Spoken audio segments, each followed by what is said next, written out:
শাহিন আখতার আপনি লিখেছেন, স্ত্রীকে পাশে রেখে স্ত্রীর প্রতি মনোযোগ না দিয়ে ফোন চালানো নিয়ে কিছু বলেন হুজুর। এই রোগটা, এই ব্যাধিটা আমাদের সমাজে প্রকট আকার ধারণ করেছে। এই কাজগুলো স্বামীরা যেমন করেন, স্ত্রীরা তেমন করেন। আপনার স্ত্রী পাশে আছেন, স্ত্রীর প্রতি আপনার মনোযোগ দেওয়া দরকার। বাহির থেকে আপনি এসেছেন, এখন পরিবারের হক, তাদেরকে অ্যাটেনশন দেওয়া দরকার। নবী সাল্লাল্লাহু আলাইহি ওয়াসাল্লাম সুন্নাহ হলো বাসা যখন থাকবো আমরা, তখন বাসার মানুষজনের হক আদায় করা, তাদেরকে সময় দেওয়া। সেটা না করে আপনি মোবাইলে আসক্ত হয়ে টিপাটিপি করছেন উদ্দেশ্যহীনভাবে।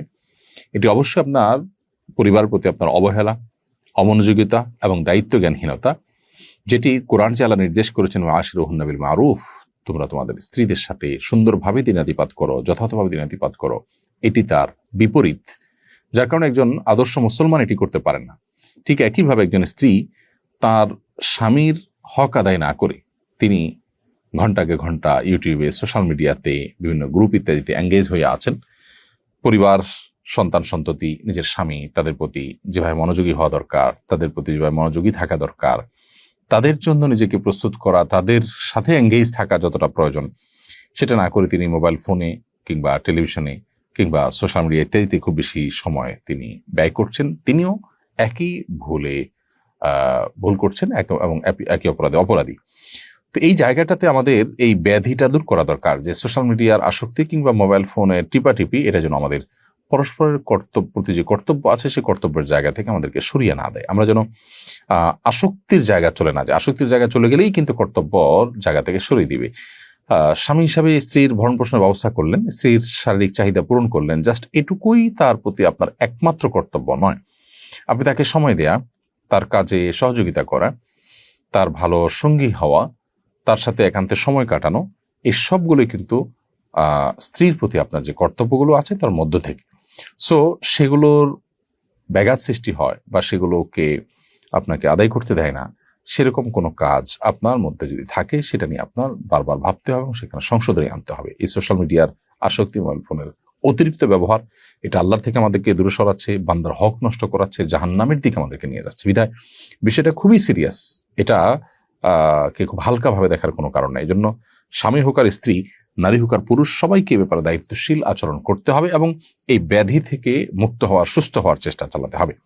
ফারজানা ইসলাম আপনি লিখেছেন, সন্তান যদি মাকে কিছু গয়না কিনে দেয় উপহার হিসেবে, মা মারা যাওয়ার পর সেগুলো ওই সন্তানটা নিতে পারবে কিনা?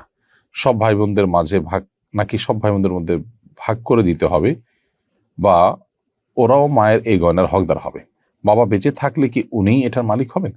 বোন ফারজানা, আপনি সন্তান হিসাবে আপনার মাকে কোনো গহনা দিয়েছেন, উপহার হিসাবে দেওয়ার ফলে এটার মালিক আপনার মা হয়ে গেছেন। আপনার মা গহনার মালিক হয়ে যাওয়ার পর, তার মৃত্যুর পর এটি তার অন্য 10টি পরিত্যক্ত সম্পদের তালিকায় অন্তর্ভুক্ত হয়ে যাবে।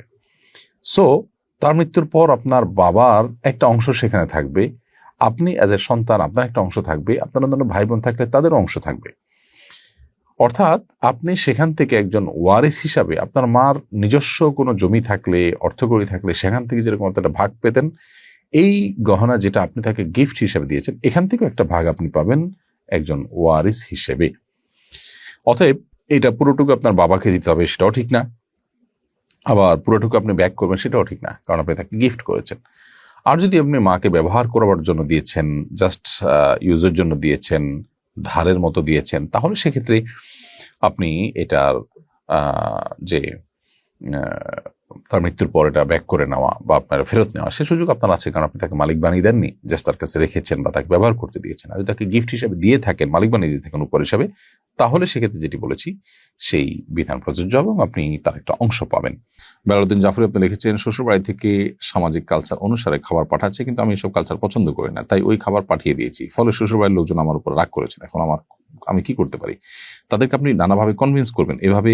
এমনভাবে যদি পাঠিয়ে দেন যে তারা ভুল বুঝে, তাহলে এটা আপনার ভুল পদক্ষেপ। অবশ্যই আপনি তাদেরকে বুঝিয়ে আপনার সীমাবদ্ধ জায়গাটা আপনি তাদেরকে বোঝানোর চেষ্টা করবেন। আর যদি তারা খুব বেশি মনোকষ্ট পাবেন মনে হয়, তাহলে আপনি সেটি নিতে অসুবিধা নেই, কিন্তু পরবর্তী তারা যেন এই কালচার যেন প্রতিষ্ঠিত না করেন, তাদেরকে বুঝিয়ে দিবেন।